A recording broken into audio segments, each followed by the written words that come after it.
China is pulling in the reins on its economy. One leverage using is to increase the reserves banks have to keep at its central bank by 0.5%. Diane Swonk, the chief economist at Mesirow Financial, is an advisor to the Federal Reserve and the reserve banks. She recently completed her second term on the Congressional Budget Office's panel of economic advisors, and she joins us live. Diane, welcome back to Bloomberg. Always good to have you on. Good to be here. Diane, I guess the first place to start is, do you think that China's doing enough?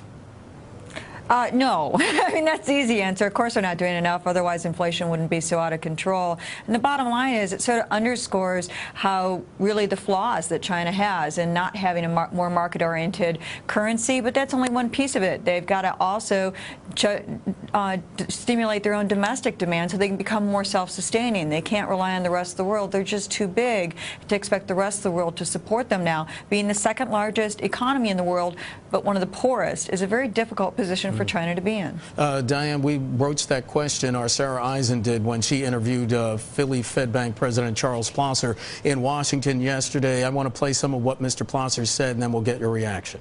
But it is fair to say that China does have an inflation problem, and that's been creeping up on them, and they're going to have to eventually take actions to either allow their exchange rate to appreciate more or to control inflation, which would be the opposite of that. So it's, you know, they've got a challenge. Diane, would you agree with that assessment?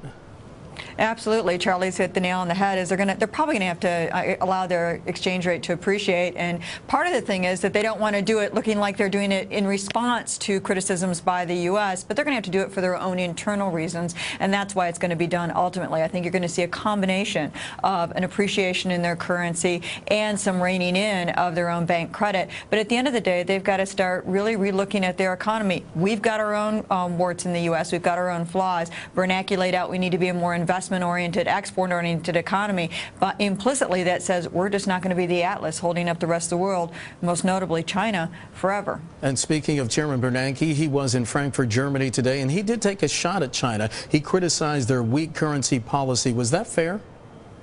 I think it's more than fair at this stage of the game. I mean, this is something, you know, it's the elephant in the room. The reality is it was unusual for the Fed chairman to do that, but let's face it, after the pummeling the Fed chairman took from the G20, I'm surprised he was as restrained as he was. And whatever you think of QE2, and there are legitimate risks out there, the way these children were acting at the G20, I'm a mom, I wanted to give them all time out.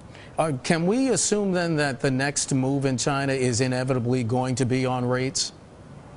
There will be another additional probably 2 to 3 rate moves before the end of the year, but I think we're also going to see a movement on the currency, and that's going to be very important. The question is how much. They have to move gradually to deal with the vested interests that they've got, and I mean vested by their political interests in export-oriented industries where they've got some political money being made in those areas. This is the same thing with lobbyists here in the U.S. How strong are the concerns in China about food inflation?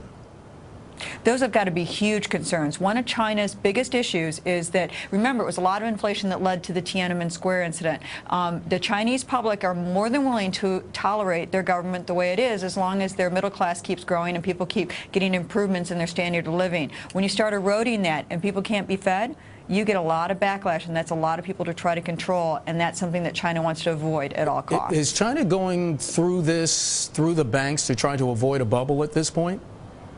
They're trying to avoid a bubble. They already have some bubbles over there. I mean, avoiding or dampening a bubble that's already there. They certainly need to do more sooner and faster so that they don't have to pay the consequences. We already know in the U.S. the consequences of a bigger bubble bursting are much worse than stopping it sooner along the way. All right, Diane Swonk, Chief Economist, Mesirow Financial, joining us live today. Diane, always good to have you on. Thanks so much. Thank you.